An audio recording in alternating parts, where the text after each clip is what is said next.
He doesn't did another one where he was like, Okay, we're live, guys. all right.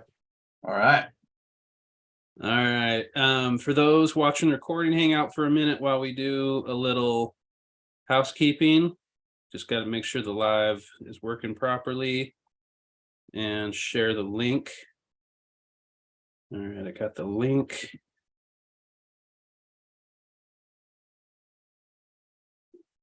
All right, shared the link. All right, welcome everybody. Today is April 26th, 2023. I am Chris Troutner, and this is the Permissionless Software Foundation Technical Steering Committee. I am joined by these lovely fellows here. Let's do a quick round of introductions. First, myself, I'm Chris Troutner. I founded the PSF and I maintain fullstack.cash, which does consulting and provides blockchain infrastructure to businesses and entrepreneurs. Aaron Shoemaker, why don't you introduce yourself? I'm Aaron Shoemaker, and I've been with the PSF for going on 2 years, 3 years. I don't know. It's been a while, but been happy to watch all the progress and use some of the tools that are going with it. Tokens, creating SLP, that sort of thing. Go ahead, Stoyan. My name is Stoyan Jekov, and yeah, I worked with some of these tools, helping to make them better. That's all from me. Go ahead, Aaron. Okay, I don't have a castle like the other Aaron, but I'm Aaron Sunman, and yeah, very nice. Look at you. I'm a big fan of permissionless software innovation development anyway. And then when I found the Permissionless Software Foundation and what Chris and this group has been doing has really opened my eyes to what's possible, even in an adversarial world. Building out something that can survive, that's easy to use and inexpensive for a developer that's just getting started to be able to use the tools and work on a cryptocurrency that can scale. In fact, the nice thing is that with the inclusion of Avalanche and eCash, these UTXO blockchains, you can now become something more than what has BTC has sort of become with limits of the block size. So I'm glad to be a part of it. Now that the tokens are a thing on BTC and eCash and Avalanche, it's even more so. Yeah, good segue into the topics we're going to talk about today. Okay, with that, I will share my screen and we'll get to the agenda. It's a pretty short agenda today. There's going to be just a lot of regular discussion. But first of all, as always, our agendas are filed on GitHub under the Permissionless Software Foundation group in a repository called TSC for Technical Steering Committee. We file all of our agendas as issues. So today is issue number 53. It's got today's date on it. The scope of these meetings cover the cache stack, the pay-to-write database, the DEXs, our internal governance, and CoinJoin. And today, we're just going to cover a couple things. I've got some up on the cache stack documentation. Also, I've been doing some work on an app that tracks metrics and writes those metrics to the pay-to-write database. And then I want to do a roundtable discussion on the pros and cons of building like an embedded cache stack using a Raspberry Pi, a bit like an appliance. We got to talking about this in the Telegram channel this week, so this is just a continuation of that conversation. Real quick, I just want to. Oh, go ahead. Yeah, I just interrupt me anytime. This is one of those things where making it easier for an individual to run their own node and support the network. And I realized one of the things that in the Telegram discussion I didn't include is that the cache stack is more than just the node. It does a lot more. It does all of the individual indexing and everything else too. So I was equating it somewhat to a Raspberry Pi running BTC as a node. This is much more than that. And so I'm just glad that there is this outfit. There's this way to have everyone take part. And the way you're talking about now of having it be an embedded thing, a small thing, you don't have to have a massive machine running, would be really nice and helpful for all of us. Yeah. Well, let me talk about the documentation and then we'll jump into that, because I'm excited to have that conversation. But I think that this documentation is going to inform that discussion. So what has been changed? So anybody can see this at cachestack.info. You click this button, read this. What got updated is mostly the global backend. And mostly what I did is I just added a bunch of videos. These videos existed, they were just on another site. And so I just sort of embedded them where they should go in terms of the flow of this documentation. So just to review, the cache stack has sort of two different versions, or what we call Web 2 and Web 3. Web 2 uses the conventional REST API type architecture, and it runs really well in a cloud, and it's very efficient and fast in terms of the Web 2 paradigm. The Web 3 paradigm builds on top of that by piping a lot of the what would be the REST API over IPFS, and this reduces costs and increases censorship resistance, because a user can use any one of the backends on the IPFS network. They're not restricted to one single backend, so that reduces the surface, the attack target surface. And rather than try and just take down one instance, a government would have to take down every instance on the internet to stop people from using it. And because IPFS can pipe all this network stuff easily to a home network connection rather than a cloud network connection, it's also much more difficult to stop in that regard. And that's what also significantly reduces costs. So my attempt in this documentation was just to help guide people to make it easier for them to set up mobile backends. So I have some videos here on the target hardware and why use these operating systems and target hardware, and step-by-step directions on how to set it up. Step-by-step directions on how to full node and sync it, how to set up a fulcrum indexer and sync that. The fulcrum indexer indexes addresses, UTXOs, and transaction histories. The SLP token indexer, how to set that up, which indexes tokens. How to set up the REST API, the BCH API, and then the IPFS BCH wallet service, which pipes BCH API over IPFS. So it's optional. And so one of the main things too that I want to talk about here, I'm sure you guys know this, but one of the things that I need to be better at communicating through this documentation is that if you're running locally, like on a computer in your own home lab, there's no reason to use the Web3 type stuff. It's just extra software that doesn't do anything for you. As long as you're in a local situation, or again, if you're a business and you're just going to use the conventional business Web2 business model, you don't need the Web3 at all. And so there's less software to run, less stuff to understand. But then if you're a hobbyist and you just want to use some free resources, that's when you're going to need to use Web3. Or if you're building an app that's like particularly like you're worried about censorship, that's when Web3 is going to be really helpful. So Chris, where I left off here is, yeah, go ahead. I think we need to change this way of thinking. Like, it will be nice to be like, if you're using locally, you're using Web 2, but there should be a way for you to share this setup via Web3 and start earning. So it maybe not need to be looked like different ways, like Web 2, or you have this stack on your machine, but you run it, it's running very well for you, but you are using it like 10 minutes per day. So, but it's running there all the day. So you think, okay, I have this stake now, and maybe I want to start earn something. So you start this web wallet service, and you provide this stake for usage to other people, and you start earning some profits. So yeah, let's talk about that. Yeah, in this way, you don't need to think about this like a different ways, like this is the old way, new way.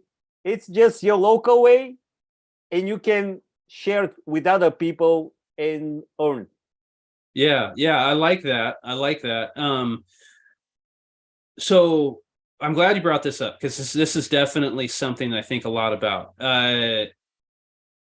One of the reasons why the cash stack evolved the way it did is because I first started building it at Bitcoin.com, and we were using it so the engineers could have a discussion about the architecture and what our network problems and what was happening.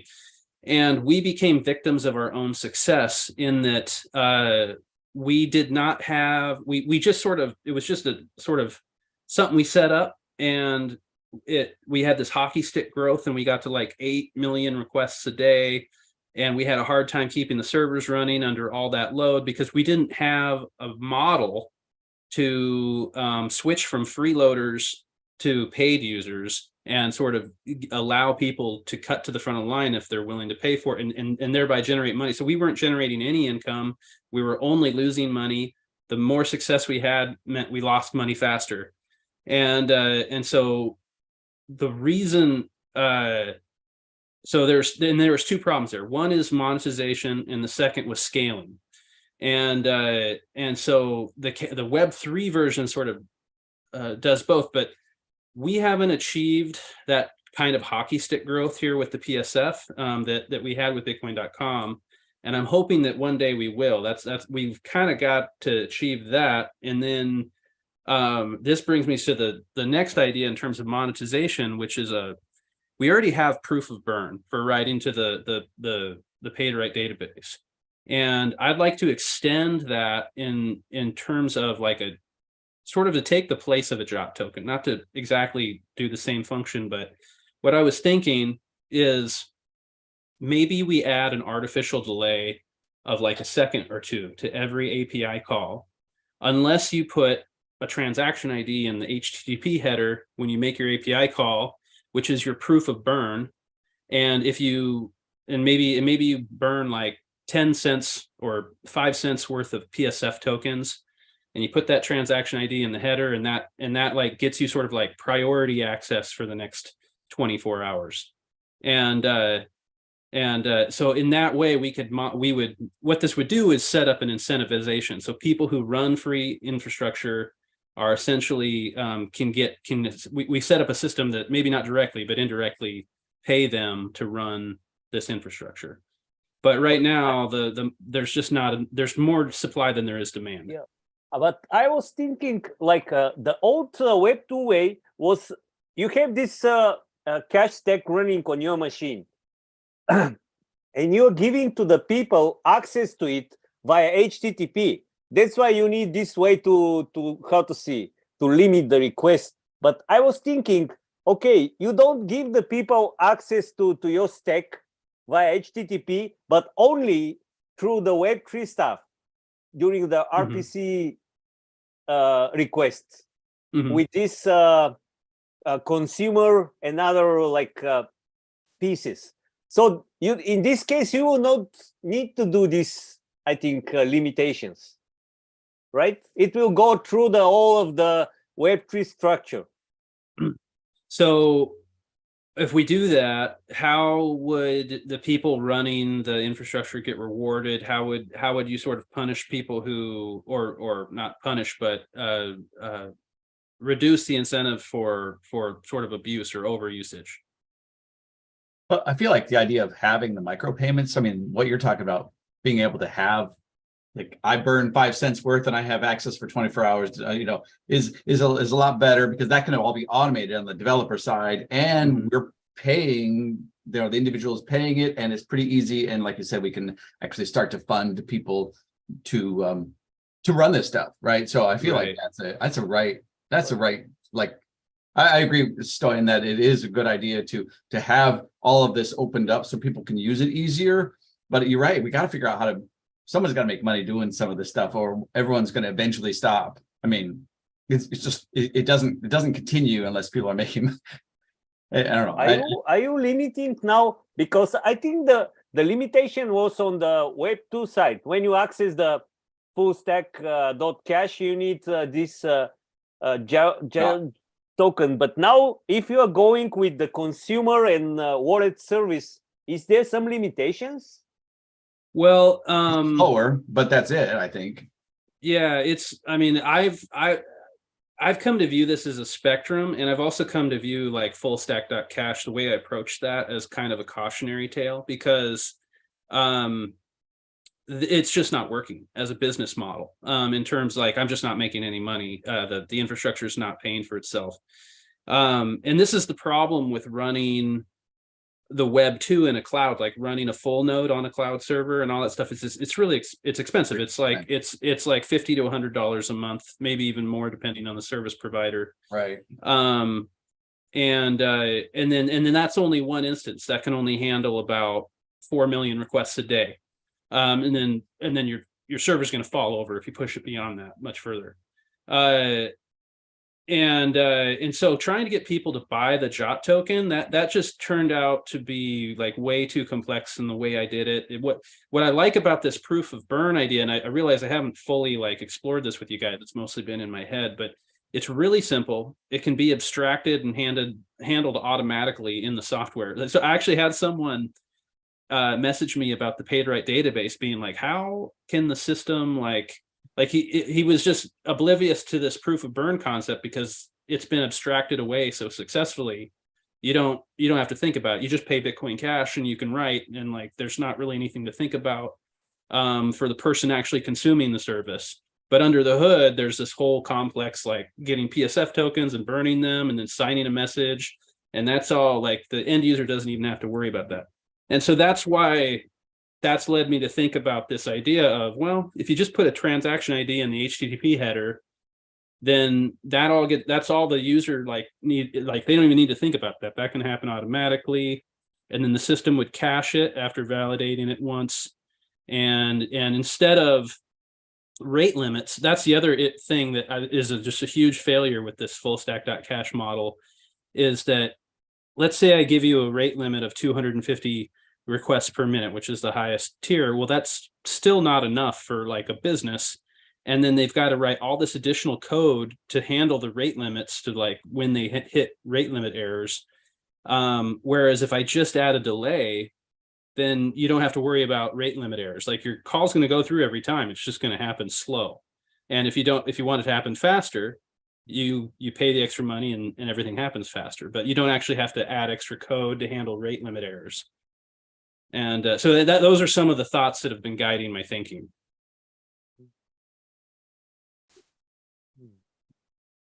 Yeah, but yeah, anyways, the point is like there is a Web 2 implementation of the cash stack, and then there's additional software that sort of pipes it over, and there's really good economic reasons for doing that. But I mean, I don't think that we're ever going to wave goodbye to the Web 2 way of doing things. That's always going to exist. It's never going to even get phased out in any way. I think that I think you guys remember the presentation I gave at BCH 22 on this topic, where it's like there's a spectrum, and the goal is not to be on one end or the other, but to push the spectrum out. And so I think like the hobbyists are always going to need, like the hobbyists and the sort of people who are being antagonized by the state, they're always going to need the Web3 implementation. And the users that are very sensitive to speed and bugs and latency, and the conventional app companies, when you think about a company making money building an app, they're always going to need the Web 2 infrastructure. And they're always, and for them, censorship resistance is not anything that they are worried about. And those cloud costs are insignificant compared to the amount of money that they're bringing in. So there's just not a whole lot of interest there for them to go down the Web3 path. So that's how I'm starting to view this, is like it's not like, oh, okay, we're going to sunset Web 2 and move to Web 3. Like that's not the right way to think about it. It's like, no, there's just two different ways of sending data over the internet, depending on the costs and the attack surface. Gotcha. So anyways, I just wanted to share this documentation stuff with you guys. this is the area that I'm going to work on next. This is that local backend that, so if you're a front end developer, this is the only backend software you need to run because it sets up your local REST API, and then you can configure this to talk to any instance of the global backend. And so, but I don't have a video for this yet. So that's probably the next video that I'm going to make. And then the front end could be fleshed out a lot more. I had updated this had talked about our Gatsby web wallet, which has been deprecated, and now we have that React template, and so this just sort of updated it for that. But this whole front end area, I'm looking forward to expanding this because there's a lot of front end apps now that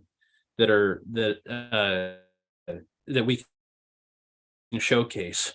And so, yeah, I'm just looking forward to sort of building this out, continuing to the documentation. And just, I think this is what I'm going to focus on in the next few months, is just really trying to create a solid foundation for the cache stack.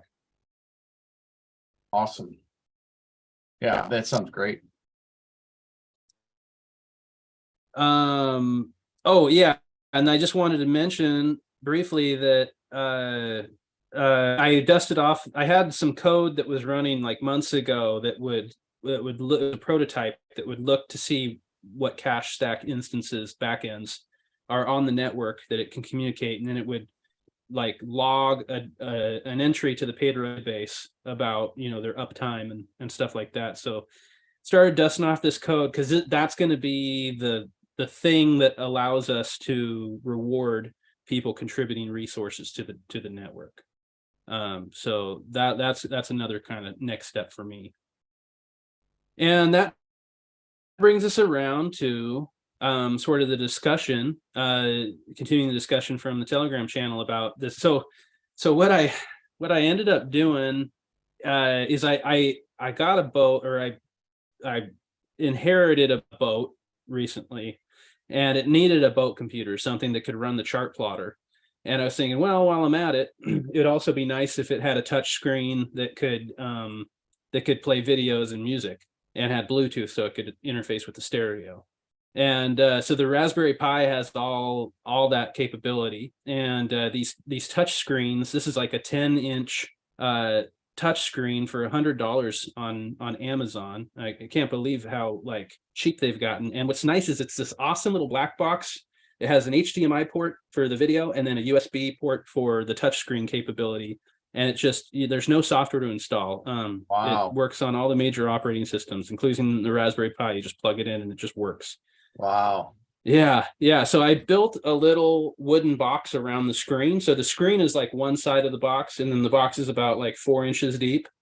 And then inside that box is a 5 terabyte hard drive and a Raspberry Pi. And then that box just mounts on the wall. So that runs my chart plotter and plays movies and plays music. And so that got my gears turning. And this is where I like stopped myself, and I was like, because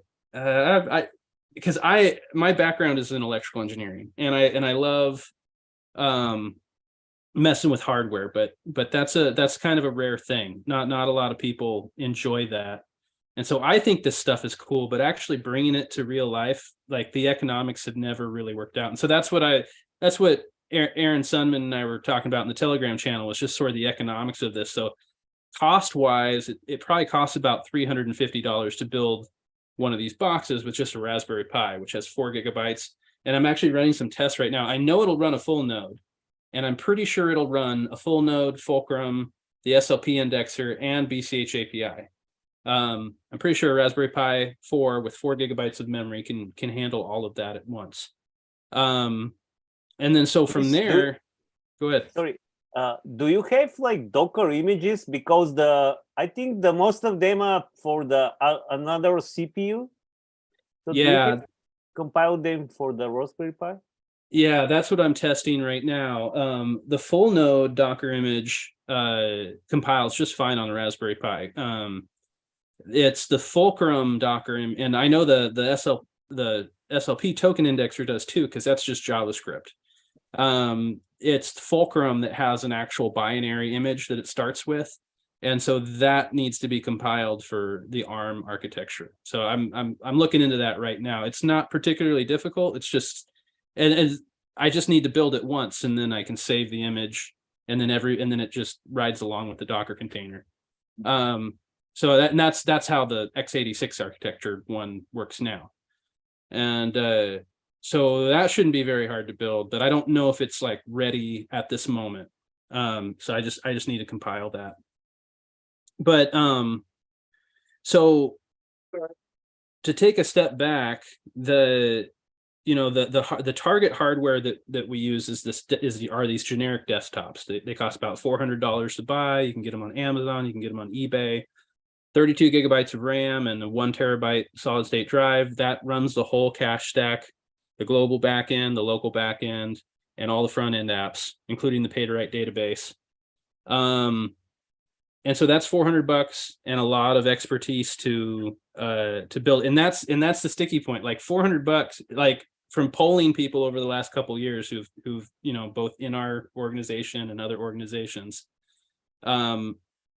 I've come to the conclusion that most people are uncomfortable paying $50 a month to run their own cloud infrastructure, and they're much more willing to pay $400 one time to buy a desktop and then run it. But there's still that sort of bottleneck of the learning curve.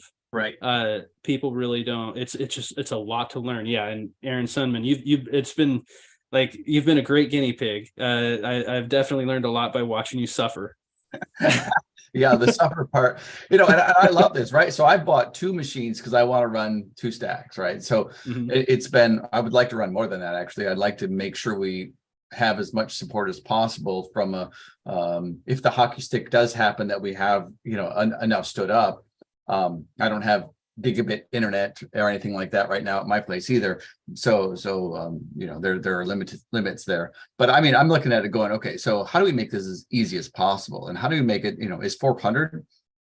If 400 is the max people will pay, which we don't know that, right? We don't know that that's the case, but are they willing to pay, like you said, $1,500 for an appliance that does something else too, as a block clock, or, there are a lot of other things that could entice it. For me, it's just making sure that we support the network, and we are in an adversarial world. And we need to remember that just because people in crypto Twitter are happy friends right now doesn't mean we'll all be happy friends going forward.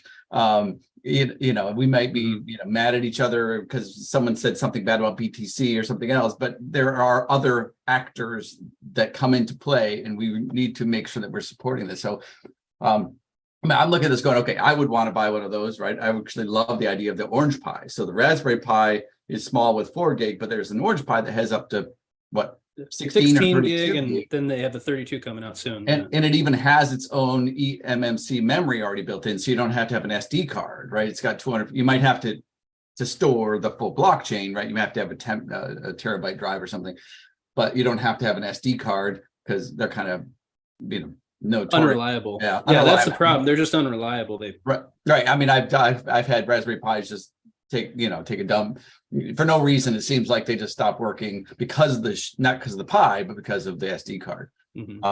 So I'm looking at this going, okay, so the appliance, I'm all for it. And the question here for us is, is it worth spending the time? I mean, Chris, you do lots of other dev. Do we spend the time to work on that bit and support that, or do we keep doing just the cache stack? Or like, one thing I want to do is to make a cache stack, but then create a Clonezilla version of it that's an image that anyone can plop down on any machine, like get a really nice running cache stack, and then you take this 7 terabyte, I mean, I don't know how big it would be, it'd be 20 gig, 50 gig, Clonezilla that you can actually just pop on any drive. How do we make it as easy as possible for anyone with a $400 machine if they don't want to pay the $1,500 to do this? So what's your take on the Clonezilla idea?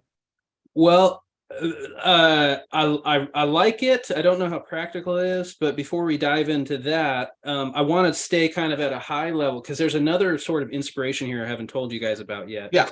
And it's coming from 2 places. One are these recent discussions I've been having with there's a Bitcoin Cash Argentina channel, And yeah, I'm trying to learn Spanish, so I like every morning I wake up and I try and read through that channel, and like, and it really is helping me with my Spanish, just to participate in that channel. But also it gives me a lot of insight onto like, I mean, there's a lot of stuff happening in Argentina right now. It's like it's great to like not have any skin in the game, to just be like, oh man, like this, it's almost like reality TV show.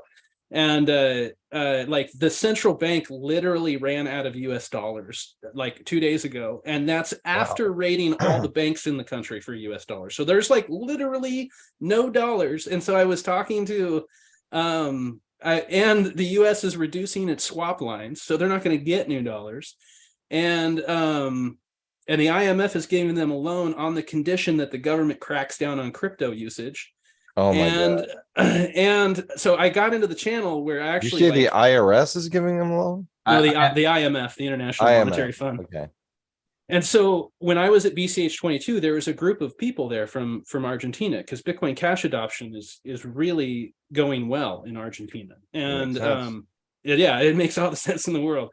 And so I was in this channel just asking guys like, is this central bank issue with the dollars, is this affecting you at all? And basically the gist I got from talking to several people was like, no, not at all, because no one is stupid enough to put US dollars into a bank. Like that ship sailed years ago. Like no one is that stupid. That's funny. And so it's just a great, like, from like, this is all just so cognitively dissonant to normal American mentality.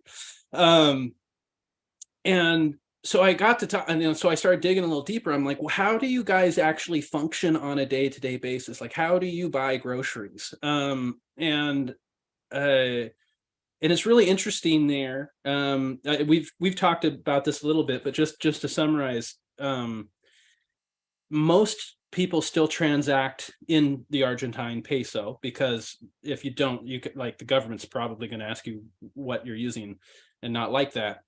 And so what happens is, literally on every street corner, there are money exchangers. And so you go there and they're like, okay, what do you got? And whether that's stable coin or Bitcoin Cash or BTC or whatever, like there's a lot of different currencies that are used, but you switch into pesos right before you go into the store to spend them. Like no one holds pesos.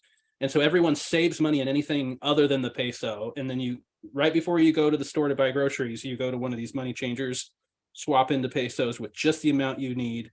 You go spend all of it. And then that's how day-to-day groceries get purchased in Argentina. I think I lived in the similar situation when there was still communism in Bulgaria. They paid me in US dollars, but it was like $5 per month. So you go immediately, like this one on some corner with some guys, like you change this to Bulgarian lev and start using it immediately. You don't put anything in the bank on somewhere. But yeah, wow, I know what you're talking about. So yeah, this is a very difficult thing. This has been a difficult thing for me to wrap my head around, and I can't talk to a normal American about these things. Like, it is too far out there for most people to even like think about it. It hurts to even think about it for a normal American. Yeah, go ahead.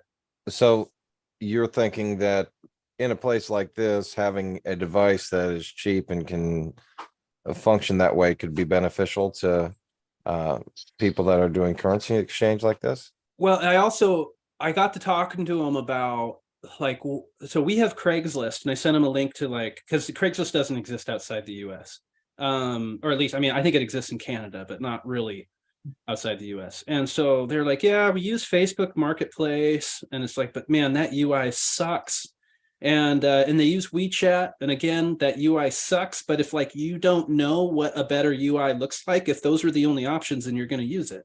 And in a lot of places, like when I went to St. Kitts, everybody said the same thing. And when I went to Mexico, they said the same thing. Everybody uses WeChat. everybody uses Facebook Marketplace, because in a lot of places, this is the only option. Like that was a major improvement over what they had before. And there's nothing better than that for them to access. And, so of course, that got me thinking about local trade list. And, that's why that thing exists, is to kind of make a better, something better than Facebook Marketplace. And so yeah, I am kind of thinking that a device like an appliance that someone can set up, that this is the sort of the model that I'm using for the cash stack, is one single person who can operate a desktop, or that we can train, who can read the documentation. They can support anywhere from like 1,000 to 10,000 other people, in terms of like wallets and running a local instance of local trade lists, so you can have your own local thing and have this very grassroots. And so I've told you guys this off air, but I haven't really made it very public. But I just, in the last few days, sold the property that I have, and I bought a property down the street on the same island that I live on. I've been trying to do this for a year. It's finally happening. One of the big advantages I get for doing this is I currently live in a house, HOA, a homeowners association, and one of the rules that I have to live by is that I cannot run a business. They don't want any of these homeowners running a business out of their home. And so by buying this other piece of property, it's in the county, it's not restricted by an HOA. I'm now free to like set up what I want to do is build like a 3-sided shed with a chest freezer and a refrigerator. And I'm going to stock it with like steak and hamburger and frozen pizza and ice cream stuff, because we don't have a store here on the island. And people can just drive in, grab what they want, scan a QR code on the wall to pay for it, and leave. And everything's going to be under CCTV in case anybody decides to help themselves to some freebies. And so I'm excited I got to thinking about this, because I think I'm only going to sell stuff for like stable coins or Bitcoin Cash or something. And that's just going to be like, oh, if you don't want to pay me in that, then don't use my service. Right. And so I'd like to have one of these little kiosks on the wall. And we're talking about starting our own local currency. Like, this is a whole nother rabbit hole. I don't know if we want to go down the advantages of a local currency, but I've been going over it with some other people who live here on the island, and they really like the idea. We feel like it could unlock a lot of extra economic activity on the island, because the main advantage of a local currency is that nobody has the dollars. So you create a token that represents dollars, and now all of a sudden you can do economic activity you couldn't do before. And I've been digging into the law around this, and there's a lot of legal precedent in the US for script, which is a virtual dollar. Like, you see this all the time in fairs and conferences, where you'll buy like tickets that are $1, and anything you don't spend, you can bring them back and cash them back in for dollars. And it's just an easier way to represent dollars in this sort of closed system. And there's nothing illegal about it at all, as long as it's dollar for dollar. It's not a security. You can cash in and out anytime. There's no interest payments. There's none of this stuff. It's totally fine to do this in the US. And so we got to thinking like, okay, well, we'll create an SLP token called Decatur Dollar, and people can buy them for real dollars and cash out for real dollars. And we'll hold the real dollars in probably YUSD, a stable coin on the Avalanche chain, in a multi-signature wallet. And so that no one person is responsible for the money and no one can easily embezzle it. And it'll just be it's just a small experimental thing. So I was thinking about setting up one of these computers there so that you could easily like use Venmo or PayPal to buy and sell Decatur dollars, since that'll be the only currency that I accept to buy the food. And so it's going to be, so that's one whole thing I've been thinking about. And then I've been thinking about these conversations with the Argentinians, and just sort of, so this is kind of where the inspiration for this embedded device is coming. Like, it scratches an itch that I need locally. And I think that it seems like if there was a way for these people in Argentina or Venezuela, or also my recent trip to Mexico, if there is a way to solve the problems that my local trade list app is trying to solve. Like it would have been solved by now. And it's just not an easy problem to solve because there is a huge amount of interest in solving the problem. And yet you look around and no one's actually solved it. And the problem being like, how do you lower the friction of individuals trading with one another, mostly to get food, and just in a way that the government can't come in and shit all over it. And this is like a universal problem. Like people in Venezuela have this problem, people in Argentina have this problem, people in Mexico have this problem, we have this problem in the US. It's a global problem. And so yeah, so this is all brings it back to this embedded device. I don't know, maybe there is a value in having like a turnkey thing. One thing you said, Aaron Sunman, was that, yeah, it'd be great to just like, some people just have money. Like even if I had to charge $3,000 to build one of these things, people might pay it just to have a complete system. But that one problem that doesn't solve is the maintenance. It's a very complex device and it's going to require somebody to maintain it. I can, of course, put in a back door so I could remotely log in and have like a service type thing. There's possibilities, but this is such a niche market. I don't think that, I don't think right now there's enough demand to support even an individual doing something like this. So I don't know. I just don't know how far out in the left field. I feel like I'm pretty far out in left field on this one. I don't think so. This, like, I've thought about this idea for a while. In fact, there are a lot of the back when the 2008 crash happened, I did a lot of research into economics. That's when I went down the rabbit hole, found out about Federal Reserve. I found out about what money actually is, meeting the exchange. There are cities in America that actually issue their own currency. There are cities in America that issue what is the equivalent of work hours. So, and instead of trading dollars, they trade labor represented in like coupons. So like time banking. Yeah, you would go to the barber and trade him mowing his lawn, or like coupon type of thing. And that is happening. That is set up. The thing is, it is not digital. It's not, doesn't have a record, so it's not open for people to see. Having devices like this, not only having devices, but making it very easy for the average person to see what's going on and have clarity and transparency. Because yes, there is clarity and transparency on the blockchain for people who know how to read it. Mm-hmm. For the average Joe Schmo, no way, but if there was a way to say, all right, we're also going to bring that clarity, a turnkey solution is not a bad idea. And starting it out like you're doing on the island is a great idea as well. And because I've thought about, I got my machine running here. How great would it be to start going out to farmers? And if I had an application where I could go to farmers markets and say, hey, you can trade for this, or go to a farmer and have them tokenize their crop yield. Because I really think that this is a way of economic progress where, okay, I'm going to tokenize my crop and then I'll sell that crop to the insurance company, the tokens, and then the insurance company has the tokens almost like a pseudo future, and then they could sell the tokens then, or they could wait and see what the price does and sell the tokens. If the price drops, you know what, the insurance company would have lost the money anyways. If the price goes up, they make money, the farmer's insured. But this takes a cash stack, especially having, and it's nice to have one locally, so that you have less delay, less time, things work better, and you're running it like you're saying. Yeah, you're not relying on a third party. You don't have to be like, oh, the cloud server's down, so we can't do anything today. Like that doesn't happen. Yeah, exactly. And so having this and making it easier is really good. The cheapness of BCH is really appealing for a lot of business, right?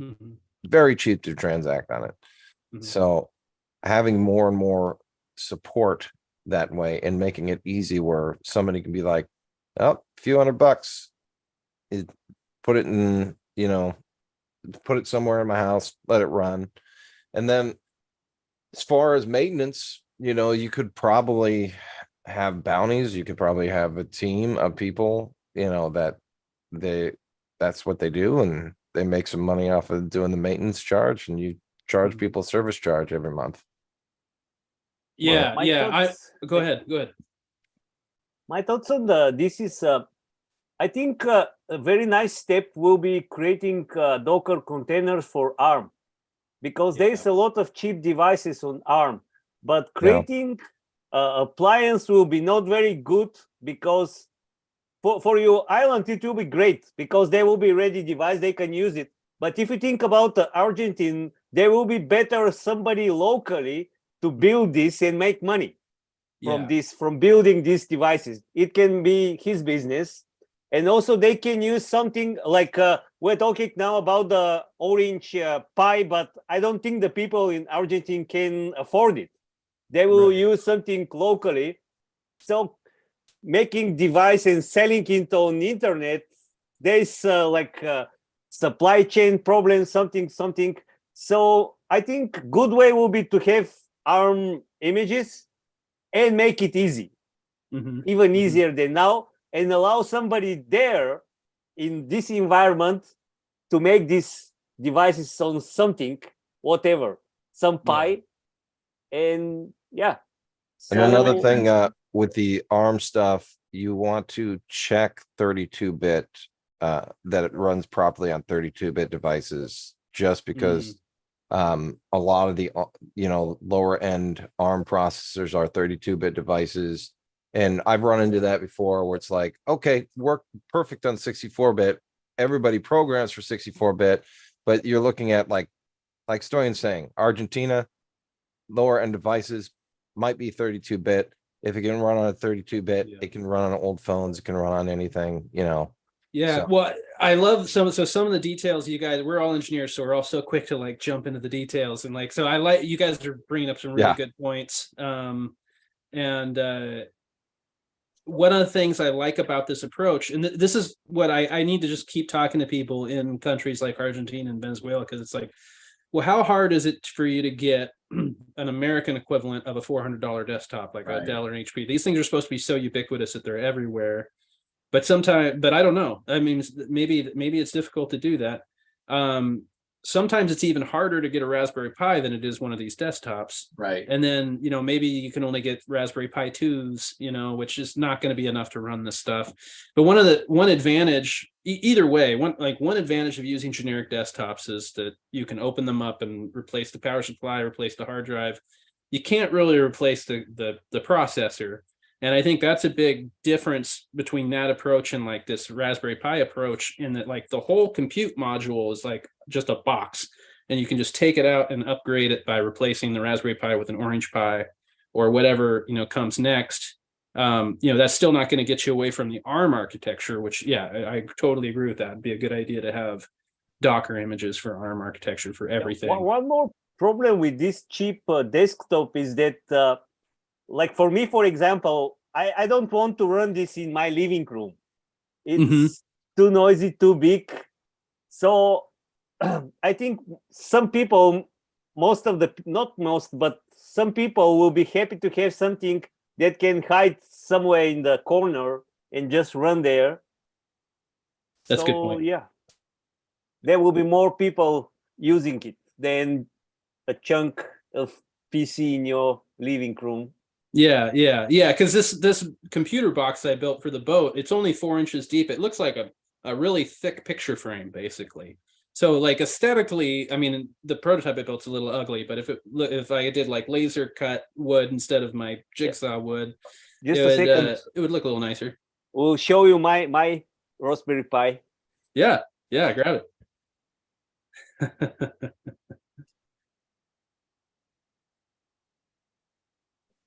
It's funny with the Raspberry Pi, like some people like me and like us, we love these things, but other people just like their eyes glaze over immediately. So this is the black box is the Raspberry Pi. It's aluminum case, so it's reducing the heat inside. And this is the SD on the back. Yeah. But I don't want to put the monitor here because in the living room I don't need it. I just need it for the setup, and after this I can access it via net. Right. So, but it have USB HDMI port, so you can connect it to any monitor in the house. Yeah. So, yeah, this And is my that's the setup. exact same thing that I built. I took exactly what you have and I just put it in a box with a screen. Yeah, so- screen is good, but not permanently. Just have it when you make setups. and yeah, that is the thing, is the Raspberry Pi, the sort of embedded thing leads to a lot of flexibility. And yeah, there you go. I've got a few of those as well. Oh, now I got to grab mine. Yeah, we all have Raspberry Pis hanging out. Show it. Unfortunately, all my Show Raspberry me. Pis are like plugged in doing things, so I can't just grab them. Here we go. Yeah, join the Yeah, club. exactly. Join the club. So yeah, but that's the thing. I've gone down this road before with doing this embedded stuff, and if the amount of people attracted to crypto is small, like the amount of people attracted to doing crypto on embedded devices is much smaller. And that's why I'm like extremely pessimistic that like anyone anywhere could actually turn this into a profitable business. I think that you're right that the crowd is small, but I think it's a portion of a larger business. Mhm. So it's not a business in and of itself, but is a piece of building a larger economic business, essentially. So like, Mhm. let's say I run a farmer's market, right? Mhm. An SLP token could be a great way to run that farmer's market and trade with people. Not only that, but if let's say I'm a smaller city, I'm a city of 15,000 people. So Mhm. we kind of know everybody, and then we issue the token for the farmer's market. People can use it for the farmer's market. But guess what? I went down the street and I talked to Gary at the diner, and he says he'll accept the token at the diner, right? So now people are accepting it and adopting it and using it within that city. Mhm. Okay. Now having a device for me would make a lot of sense, Mhm. right? But it's a portion of my business. My Mhm. business is really about getting that token and everything adopted and getting it used. The device is just helping me to make that happen. Yeah, what you just described is exactly what I'm going to try and bootstrap here on Decatur. So it's starting very as simply as possible with me and two other people. And actually, so the guy who runs the excavation business, who's like doing some dirt work and dropping some trees for me on the new property, he's going to let me pay him 25% in cash and 75% in Decatur dollars. So I'll take that money that I would have otherwise paid him, I'll lock it in the multi-sig wallet and mint the equivalent amount of Decatur dollars and give him Decatur dollars. And so he'll have the Decatur dollars. And then when he's done with his work and I have power and I can set up my chest freezer, he'll come and buy steak from me or whatever's in the chest freezer with the Decatur dollars that I just paid him. Yeah. And So- then he'll additionally pay like this other woman who does cleaning and does like art graphic work for him on the island. And so this is how we're going to bootstrap our local economy. It makes sense. And I wrote a paper. I got to dig it out. So it's somewhere, but the idea was that like a larger company could facilitate the adoption of a currency. Say you have like Tyson Foods is big in Nebraska, and some towns like the Tyson factory is the main source of income. So you take a Tyson factory and they say, all right, employees, we're going to pay you every day in Tyson tokens, right? And every 2 weeks, you can cash them out for your paycheck. All right. Works just like a paycheck.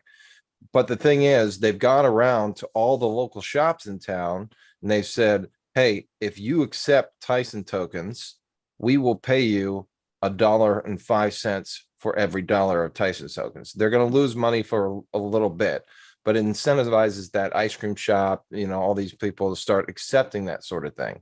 Yeah. Now, what happens is the employees have the choice to spend their Tyson tokens day they get paid, which is every day for their labor, or cash them in at the end of the week.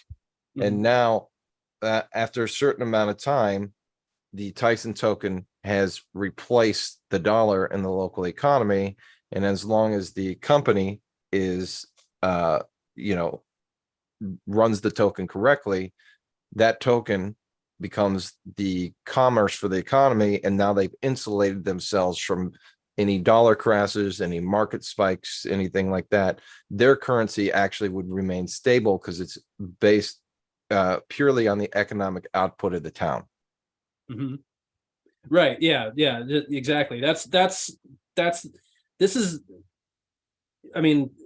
the point of a local currency. Is I think we've all talked before about the Heart token, that case study that the Bancor founders put on in Israel, and it facilitated like millions of dollars of economic activity in Israel.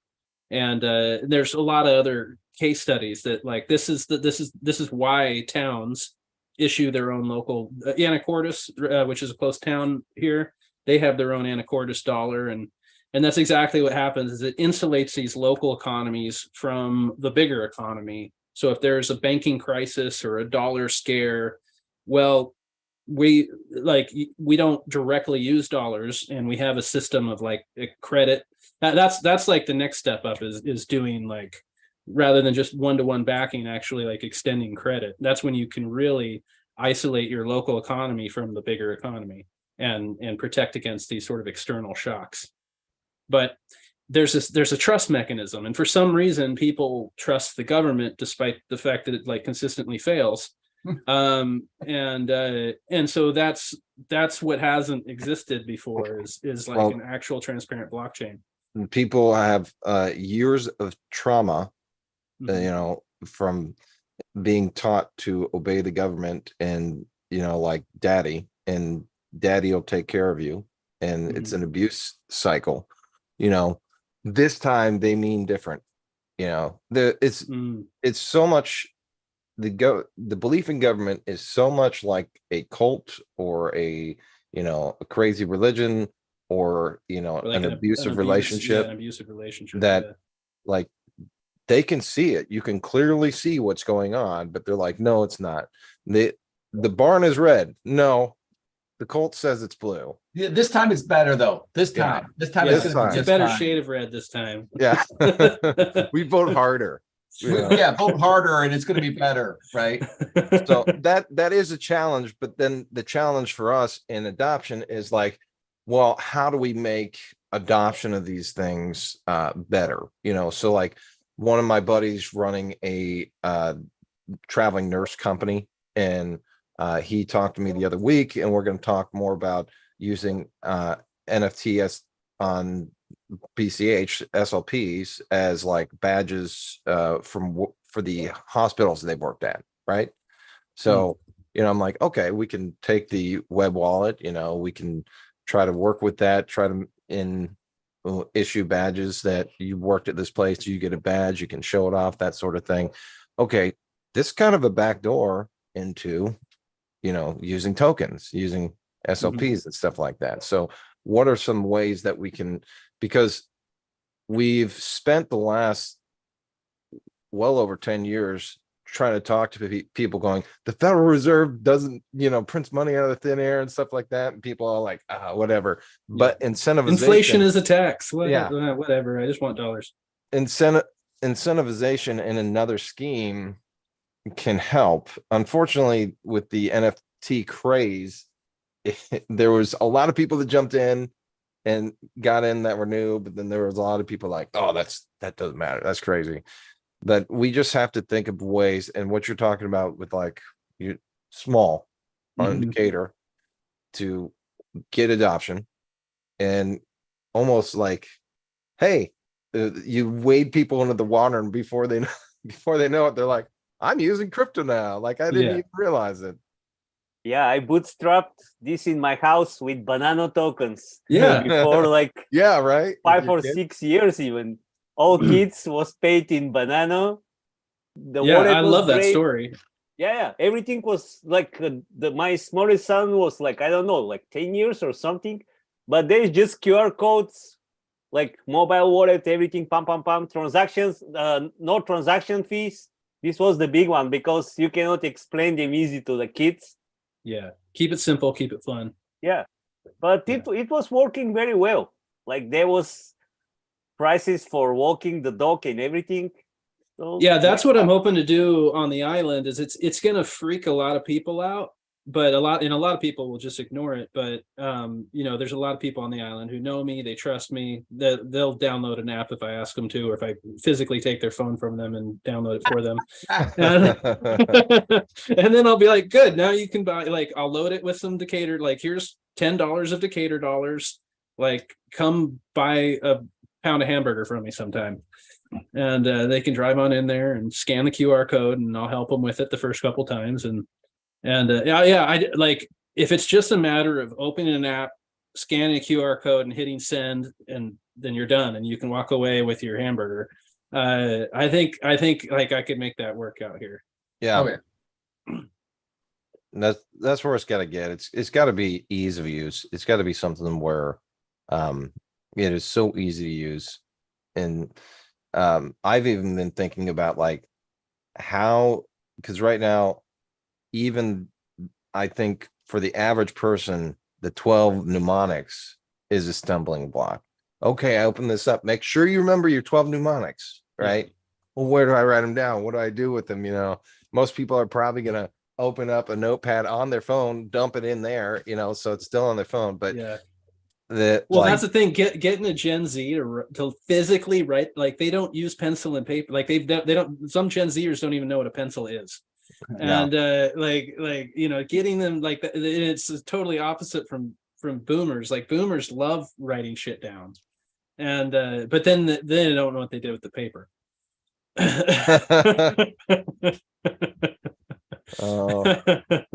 That's been my stumbling block. Yeah. It's just an ease of use, but also if people are using it more, like you're talking with the Decatur dollars or the farmers market example, if they're using it more, there's some reward to it. In the farmers market, you know what would be great is to have different QR codes that you could scan and discover little tokens or NFTs or something like that. So, you know, you might get young kids that teenagers or whatever going around scanning in the farmers market, and maybe they can take that token to redeem for a lemonade. You know, now they're using it in a different way, and all of a sudden they're like, oh, this is cool. Oh, I can get more tokens, right? Or then they could get into, oh, I can create my own tokens. Oh, great. You know what? I'll create my tokens, and when we play, maybe we'll play poker or something like that with our buddies. You know, I remember playing poker when I was a kid for candy.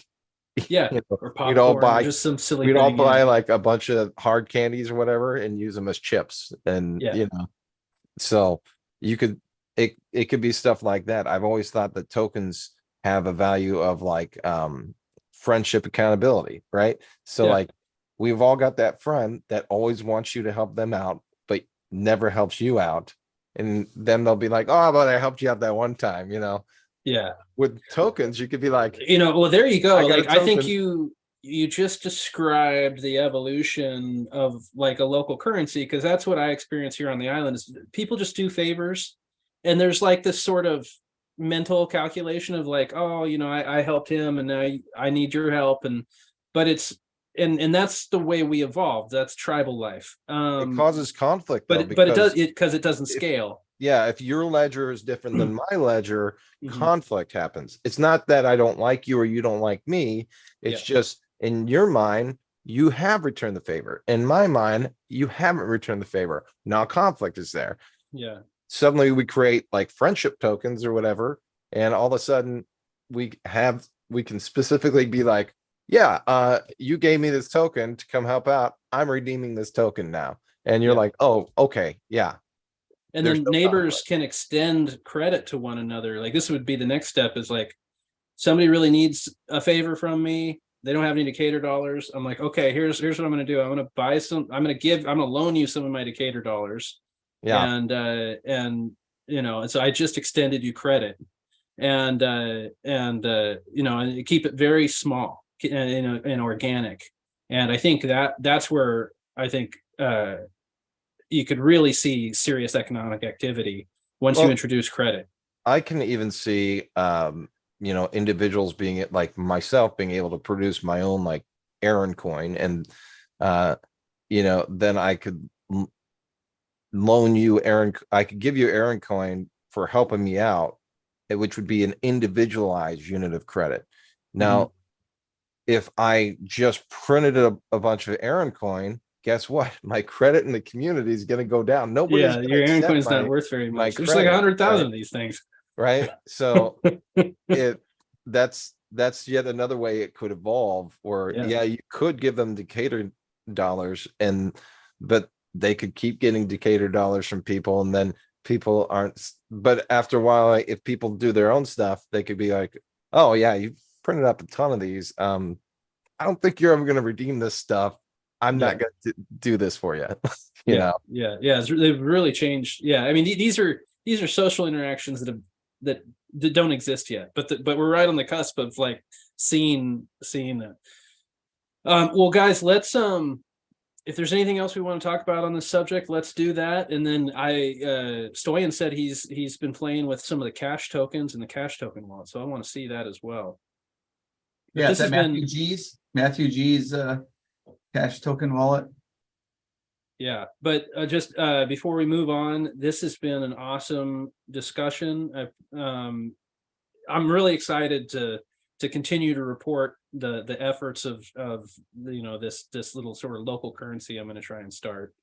And this is ultimately, I feel like this is why I've been working so hard and on the cash stack, and ultimately, like, for me, what it's leading to is these tools that local communities can use to not only protect themselves against the state, because when you're talking about a community, you're talking about an organization of people who are frequently under attack by a larger organization of people. And so you're out of the realm of individuals, and you're just and you see that all the time, small groups being attacked by larger groups, and there's power in numbers. And so I think if we can make the tools to lower the friction for individuals to come together and work together, there's power in numbers, and there's sovereignty, and there's a local grassroots understanding. And this is what I saw in Mexico, and this is what I'm getting from the people I talked to in Argentina and Venezuela, is like the state is just constantly getting in there and impoverishing people. People could be better off if it wasn't for the state. And so just giving people tools to conduct trade outside the purview of the state, I just feel like that's the most important work I could be doing. Definitely. Transact. Right. That's the meme out there with a 6592. Freedom to transact is a basic freedom. And there have been many limits imposed, put on us, and it's worse in other countries than here, but it's coming. Mm-hmm. Mm-hmm. Well, I just want to let you guys know that the council errands will be created. We're going to create Aaron coin. Aaron's son and I, we're going to create the council errands. You guys can be honorary errands. Yeah, lots of A's. Appreciate it. Lots of A's on this one. Yeah, we could just do like the little lowercase a. I could be A Chris, and you could be A Stoyan. That's a symbol for honorary Aaronship. Yeah. So we'll create I have Aaron A tokens in my name, so I'll be like a little STO, big A. There we go. Stoyan. Let me turn on screen sharing, and then you can go ahead and take it away there, Stoyan. I'm in a meeting, baby. Go upstairs. Okay. You won't laugh?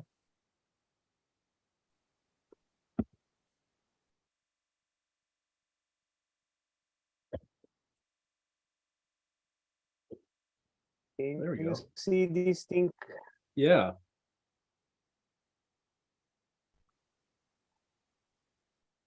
Okay, so if you remember our last meeting, we was talking about this cash token web wallet. It's just an example. There is like a GitHub repository means this one is an open source. And there was some interesting stuff inside. There's like some interesting libraries they are using. But so I created like 3 tokens here with icons, as you can see. Nice. It was pretty easy. Their way is not so flexible, I think, as our way to do the stuff. But how they're doing it? So I just trying now only the fungible tokens. So you just put what is the total supply, and you have a choice. Do you want the metadata to be on HTTPS or on IPFS? Oh, And okay. And I think I still didn't check the specs, so now I'm speaking very high level. Until Well, I know a next little bit meeting. about this because I know the spec, but I haven't actually seen the implementation. So this is what I've been waiting for, is to actually Yeah. see the implementation. So they just, I think they are saving this thing on the blockchain. So in case of HTTPS, you're just creating a GIST on GitHub with some Okay. JSON file in a specific format. And it's interesting. It's not working very well. I think missing some things, but it's pretty much like some JSON. And these identities are interesting because when you try to create a token, this is interesting. They give you the planet, what will be the token ID, even before you create the token.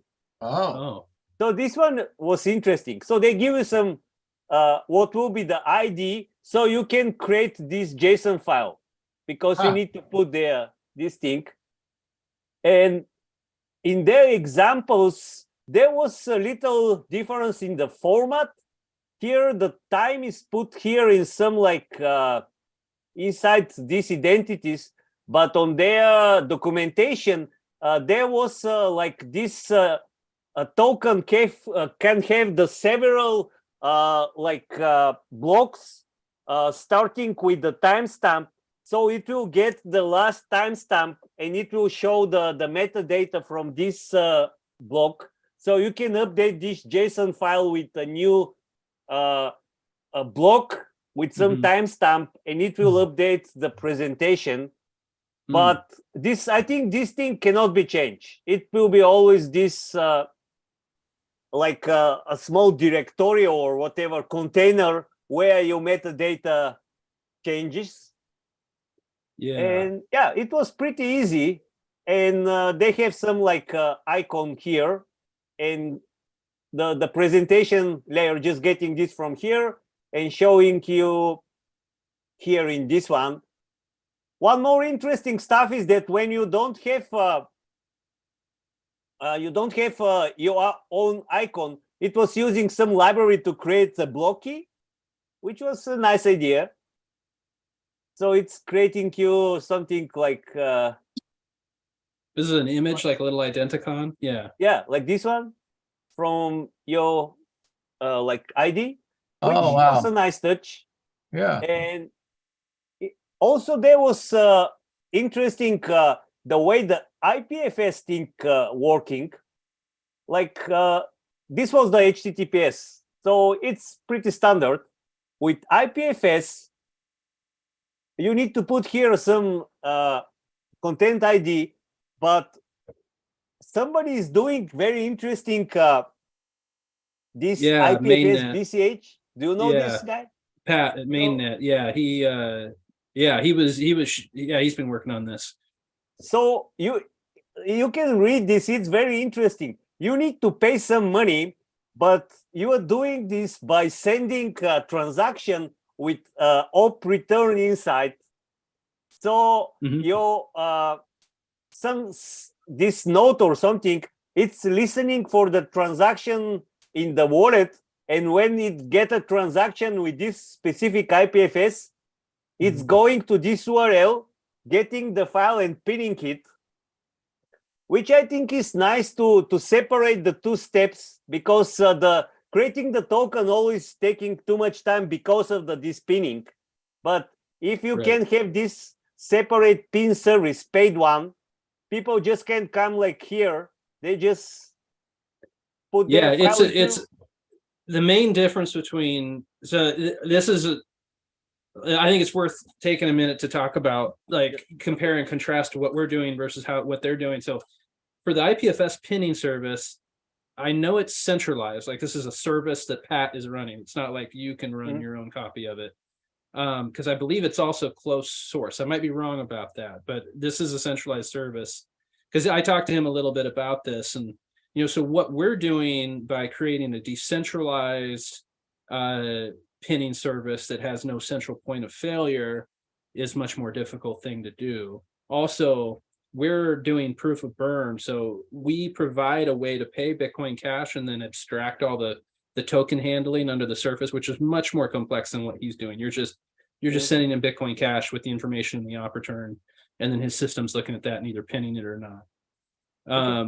So I mean, not to take away from his service, I think that like this is what got me kind of interested in building what we've built. But then also the way that they're handling the tokens or the icons and stuff. What we're doing is we're based on addresses, whereas they're based on a DAG. So the way that you and then this is so complex because there's like 3 different ways to deal with this data. One is to get it directly off the chain, which is the most complex. It's not very efficient, and you can dead end it accidentally. The other way is IPFS, and the other way is HTTP. And ultimately, this on-chain thing is supposed to point to those things, but it can get burned, and it needs to be cached. And then the way you do it with HTTP versus IPFS is different. So it's nice that they've provided this service to do it versus the way we're doing it, which is address-based. So as long as you have the private key for that address, you can update the data, and you can't burn it. But it's also very difficult. The flaw in the way that we're doing it for our token icons and mutable data is that I could give you the private key for that address so that you can change the mutable data, but what I can't do is prove to you that I no longer have that private key. So that's sort of that's the downfall of the way that we're doing it. So it's all trade-offs. Neither way is perfect. But yeah, so it's interesting to see that they're doing very similar things, just slight difference. But man, what a slick UI. Looks cool. Yeah, he's already done great. Yeah, but I think our is better, and we can make it better even. It's just here they just using some like small CSS, or what is this Chota styling library.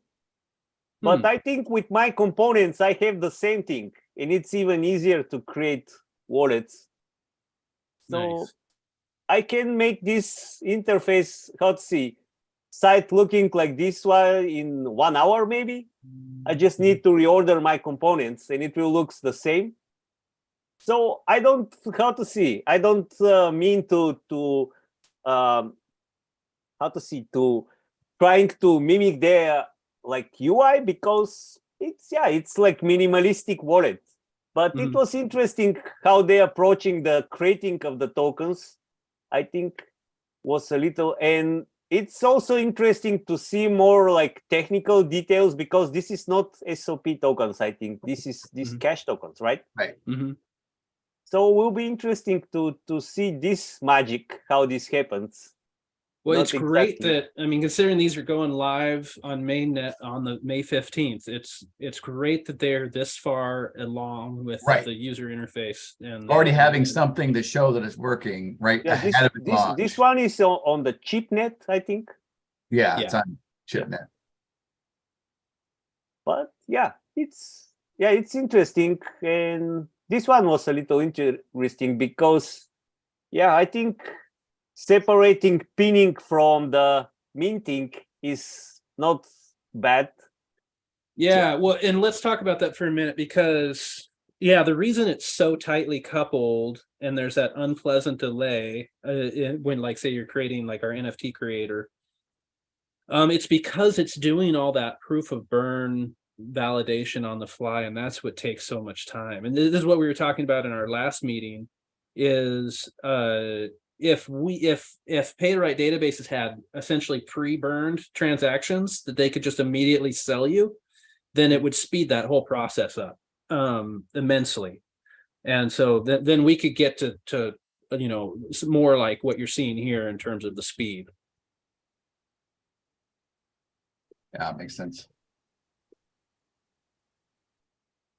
Yeah, I like the simplicity. And what's cool about this too, I mean, is, let's see, Matthew created the wallet, Pat created the pinning service. There's a handful of people who came together to make this happen, and so yeah, it's great to see. I'm always wondering, like, how do you create that magic? How do you create that sort of thing where like a bunch of people who don't know each other come together and collaborate and make something really useful? Right. Yeah, it sure seems like they have.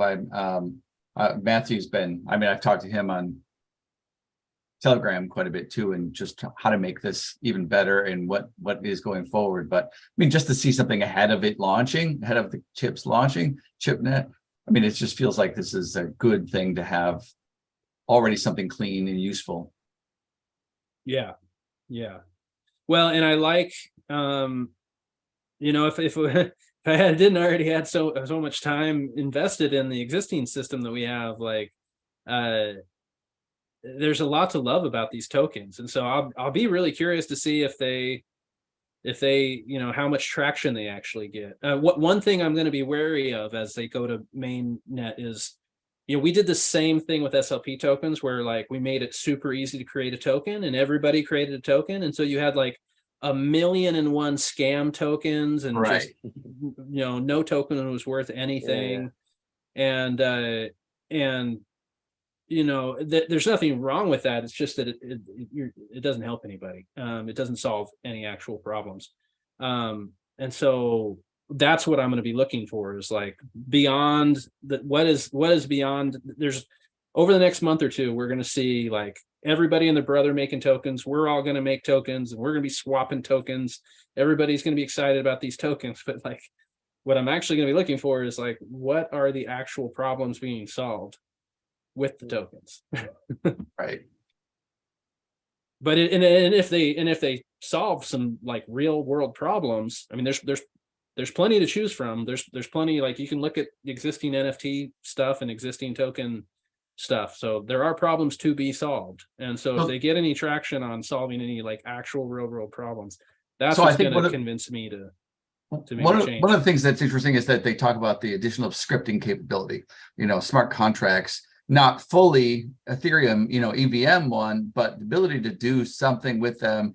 That I think I even saw a quick demo of someone using like a MetaMask type browser plugin to be able to sign a transaction. Now I have to go back and find that. I wish I would have found that, because I like to talk about that in this meeting at some point, and say, this is one of the things that I want us to be able to do, is to not have, if the keys can be held by the individual and still be transacted with connecting, and then that's one of the things that I've not been able to really get good traction on yet, or even how we're going to specifically do it. So anyway, I'll find that and bring that up next time if it and even in our Telegram, bring that up when I find it. Yeah. I mean, I am also equally interested in seeing how that evolves, because at this point I can't tell if it's hype or if there's some there.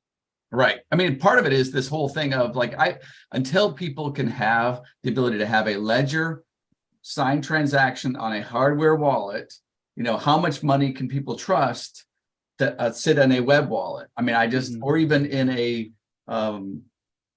an extension on your browser, like, I mean, is it $500? Is it $20,000? Is it $2? Right? Everyone's going to have their own thing, but until it gets to where I can talk to something on a ledger where my private key is held outside of my hackable computer, I think it's not going to be a lot of money that people are going to want to put into these things. I mean, nothing. It's going to be something. Speaking of web wallets, let's wrap this up, and then I want to show you guys real quick something I found about hardware wallets. Yeah, I'm good. Can I stop sharing? Yeah, go for it. Yeah. I think I can be that so last time when I Oh, stopped sharing. oh, there you go. Oh, that's right. Okay. Safe. Thanks.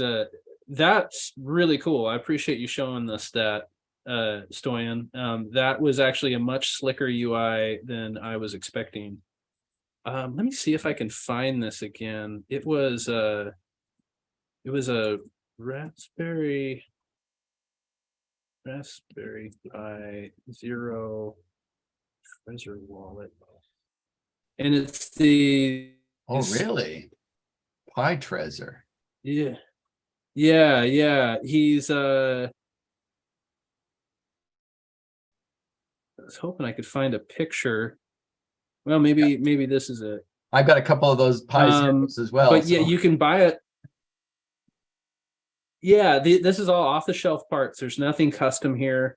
It's a Raspberry Pi Zero with a case, and then there's a board that goes on top that has a little tiny display and a joystick switch, and then you can flash the SD card with the actual Trezor software. And so it like the computer thinks that it's just a Trezor hardware wallet, but you can actually be testing, a manufacturing process. Yeah, I just went to Pi It's not Trezor. pulling it up. But anyways, maybe. Oh, Yeah, PiTrezor.com. It just really does break down. That's nice. Wow. yeah, there was a YouTube video I was looking at originally, but I didn't want to bring that up. But yeah, you can kind of see it. That here's the Raspberry Pi Zero, and then it's just a display module with a joystick, and that's all there is to it. And since Trezor's So I open might build source, some of these. Wow. Yeah. And so there's no programming. It's just burning an image onto an SD card. So there's yeah, anyways, I found that the other day and I was like, oh, okay, well, this is a hardware wallet I can get behind. And like maybe these will be stocking stuffers for my family this year. That's great. But this is the kind of thing. Yeah, if I could build a bunch of these, like this is what I'm also thinking about in terms of creating a multi-sig wallet for holding tokens. This is so with the Decatur dollar, we're going to use a multi-sig wallet on Avalanche, and so we'll have cell phones running MetaMask, or something, some equivalent to MetaMask.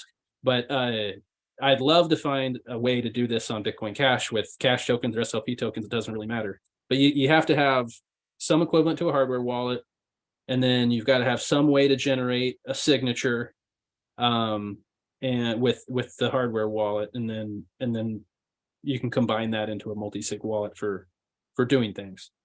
So that's kind of the next step of evolution into the minting council and the multi-sig stuff that we're doing. Like right now we're doing all that with pure software, but it would be great if we could like have that signing process come from a hardware device. Right. Awesome. That's great information. I had no idea that was possible. So yeah, thank you for showing that, because I like the idea of stocking stuffers, hardware wallets as stocking stuffers. I mean, that's a fun thing. Like, what the heck is this? Oh, it's a hardware wallet and it's got, 1 BCH on it. I mean, that's a pretty impressive for such a low cost thing. I'm excited about that. Yeah. So I'm gonna play with that as well. That looks like a lot of fun. All right. Okay, guys. Yeah, it's been an hour and a half. I think we should call it. I really appreciate your guys' feedback. I'll keep you up to date on how it goes with my local currency experiment. Yeah, good discussion. Yeah, check out what Dublin, Ohio, Bitcoin Verde did, started. I don't think they got too far into it because they were doing the same sort of thing, but they were doing it on SLP.